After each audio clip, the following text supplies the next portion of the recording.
If you would like to get a free swim form analysis like this one, click on the link below to sign up. Hey Steven, thanks for sending me your swim video for analysis. The first thing I did when I looked at your video was I counted your strokes per 25 yards. The first length you took 27 strokes in about 30 seconds. The second length you actually took 30 strokes in about 27 seconds as well. So you're going in the wrong direction with regards to stroke count. And it ultimately has to do with your lack of power behind your catch and your push all the way behind your hip. The next thing I'm looking at is breathing, body balance, rotation, and kick. From a breathing perspective, I'm not a big fan of breathing every right, left. Breathing so frequently, number one, that could cause breathlessness due to hyperventilation.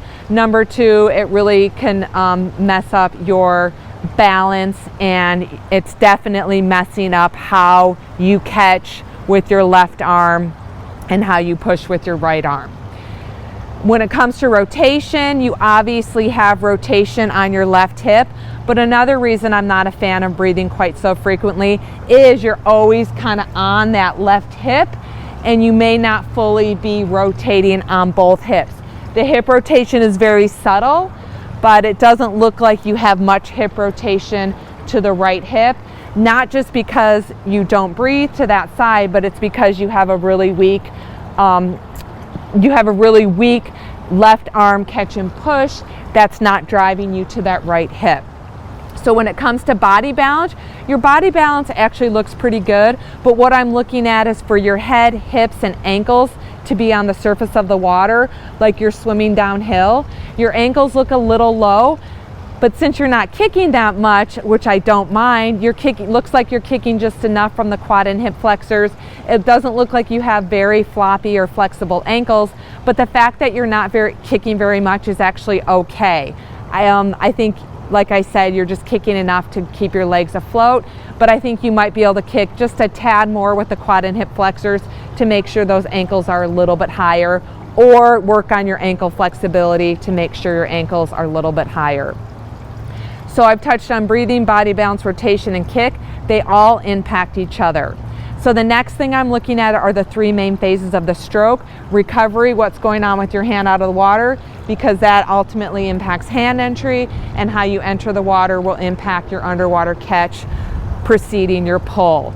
Right now you have bent arms, your recovery is really good, but I'm going to advise you to add maybe a fingertip drag drill so you can work on getting your arms a little bit closer to your body and the elbow just a little bit higher, and that's also going to help you with hip rotation doing the thumb slide drill.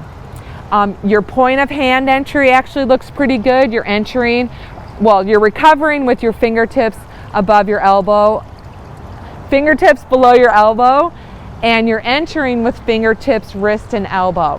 So I want to spend the next part of this video talking about your catch and pull.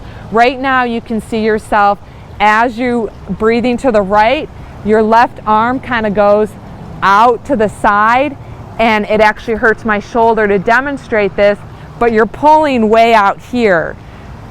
It doesn't really hurt my shoulder, but when I look at you pulling, it actually makes my left arm hurt. So as you're rotating to the right to breathe, your arm is kind of falling and it's going wide. It's falling and it's going wide. So all of a sudden your hand's out here when you're pulling, and it should be underneath your body. So if you think about that black line, swimming over the center black line and trying to push, your elbows pointed to the wall, your hands over that black line, and you're catching and then you're pushing. You don't really have much power when your arm's way out here. You're going to have a lot more power when you're pulling underneath the center of your body all the way past your hip. Now your right arm has a little bit better arm pull, a little bit more center. It's still wide, but not as wide as your left arm, and you're cutting your stroke short. I like to have athletes extend their arm, scrape your thigh as you're pulling. So your arm goes, as my right arm goes in, my left arm just pulled, drove my rotation. As my left arm enters the water, my right arm just pulled and drove my rotation. So at the beginning of the video, I mentioned that you didn't really have much rotation on that right hip because you're a right side dominant breather, you're always on that left hip, but the main cause of the lack of rotation is you don't have much power behind your catch and your pull. Now the rotation is definitely very subtle. I tend to exaggerate it in this video.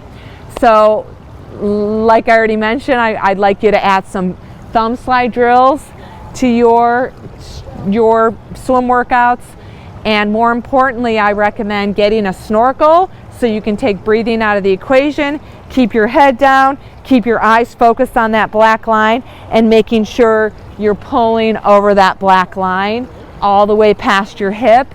That should lower your stroke count. I like to see athletes who swim in a 25-yard pool take between 16 and 22 strokes per length. If you're swimming in a 25-meter pool, then I'm looking at more in that 18 to 24 strokes per length. If you have any questions, comment below. Ask a question in the T2 Endurance group, and I hope you make it a great day.